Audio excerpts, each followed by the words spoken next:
They just think it as a normal part of aging, which is wrong. Right. We have to make them aware that it's not normal aging. It's a disease of brain.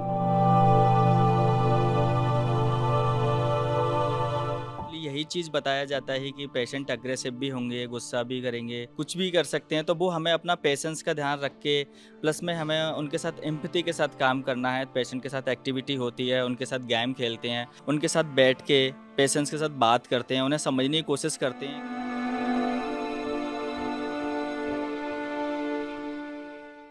India is facing a rapidly growing dementia crisis. Currently, around 8.8 million Indians over 60 live with dementia, a number expected to nearly double to nearly 17 million by 2036.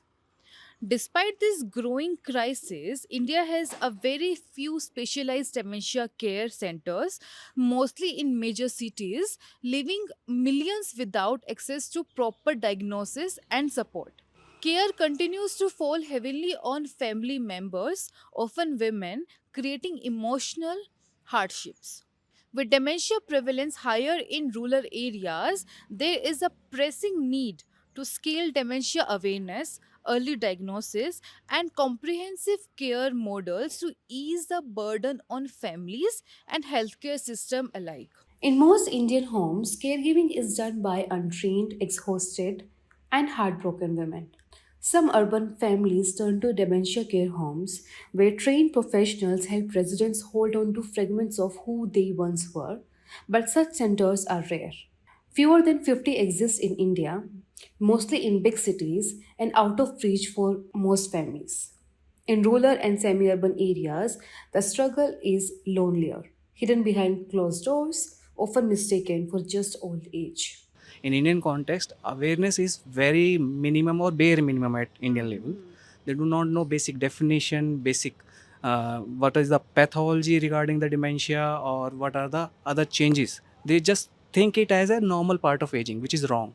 Right. We have to make them aware that it's not normal aging. It's a disease of brain. It's a pathology of brain functioning, and not only memory. It's a cognitive problem. In India, unlike West, elderly care and dementia caregiving largely remains within families, with children expected to be the primary, often untrained caregivers.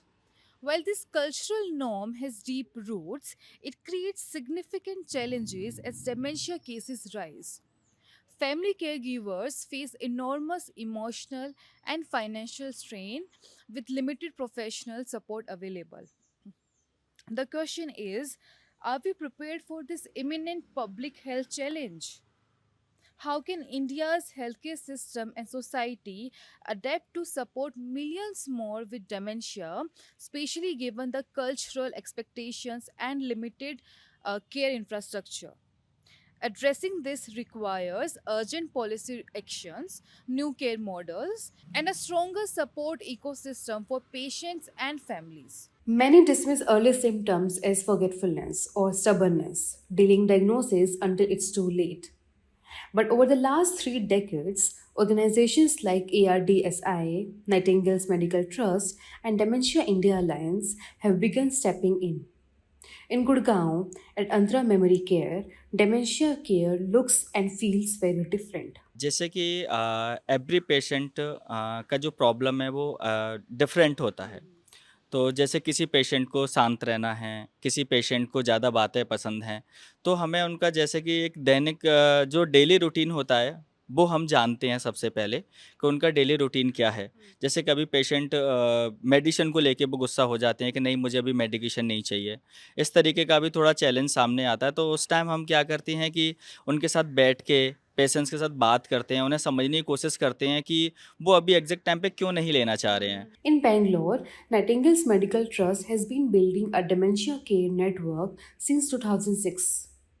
What started as a small daycare center has grown into a chain of affordable homes offering structured care, therapy, and compassion. What are the biggest policy and infrastructure gaps in India's national and state level approach to dementia diagnosis and care and support? So I think first of all, it's a much under talked about subject. Yeah. There is not much awareness. And I mean, I haven't heard of any dialogue around a national policy on dementia. Yeah. Yes, some states are now looking at it. So through the good work done by an NGO called Dementia India Alliance (DIA), which I'm a board member of, we got Okay. Karnataka to look at a state level policy. Kerala is already talking about it. So there's no national policy, and therefore one of the implications of that becomes that each state deals with it in its own manner, Yeah. right? And most times, if you look at districts or state level budgets, they get combined with geriatric care. There's no Right. specific allocation that comes through. So that is, one issue. Secondly, we don't have an approach like we India has successfully tackled malaria in the past, or polio, through large awareness campaigns, etc.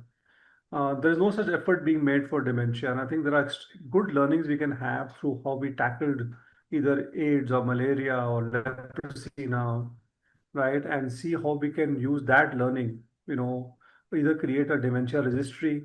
So we should know exactly in which state, which part of India is a load more, which, state requires more attention. Yeah. So no policy, no registry, there's no awareness program that is running.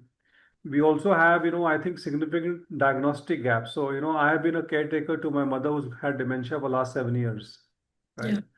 Mm. But if you asked me 7 years back, I didn't know what to look for, right? Right. We only noticed we started to miscalculate some numbers, or pay the vendors that we were using in the house, and that's how we picked up. But if there was, some kind of, awareness that we have or people we could go to, so there is no diagnostic screening, unlike blood tests that we do every year. There's Mm. nothing on dementia, Mm. that is being done. Yeah. That's the other gap. And the last I would feel, we don't even have enough geriatric specialists. Yeah. So the number of psychologists, neurologists required, are far less in India than are needed. So I think there's work to be done on the policy side, infrastructure side, screening side, awareness side, and how to create capacity to be able to handle dementia. Whether we have doctors, psychiatrists, trained nurses, do we train ASHA workers, Anganwadi workers? So I think it's a combination of lots of gaps on this side still. The Dementia India Alliance is transforming dementia care in India through their Train the Trainer program. This initiative brings together healthcare professionals, psychologists, social workers, and former caregivers to learn specialized skills in dementia care. Over an intensive 3-day sessions, participants gain practical training in identifying dementia symptoms, managing behavioral issues, delivering compassionate support, and educated families. With India facing a severe shortage of trained dementia caregivers, the Train the Trainer programs of DIA is designed to empower professionals who will in turn train and support others across the country, especially in communities where awareness and resources are lacking. By building a network of skilled trainers, the Dementia India Alliance is strengthening the front line against dementia, ensuring that more Indian families receive informed, dignified, and empathetic care for loved ones living with dementia. especially in Karnataka or in Tamil Nadu, Andhra Pradesh, and all policy level conversations have started. DIA is doing groundwork with the government in order to see how family caregivers could be supported at the community level, not just in urban but in semi urban and rural areas throughout the socio-economic status of the caregiver. And similarly, even at the central government level, there is an intent to support family caregivers. What we need is adequate solutions which are easy for the government to roll out, especially caregiver allowances is something that needs to come, or insurances that would cover the cost of caring for somebody with dementia. That's the solution. So intent is there, but a lot of work needs to be done in order to make this a reality. As you rightly said, the care is at home. This is Sakshi Mehra reporting from Bangalore, Karnataka.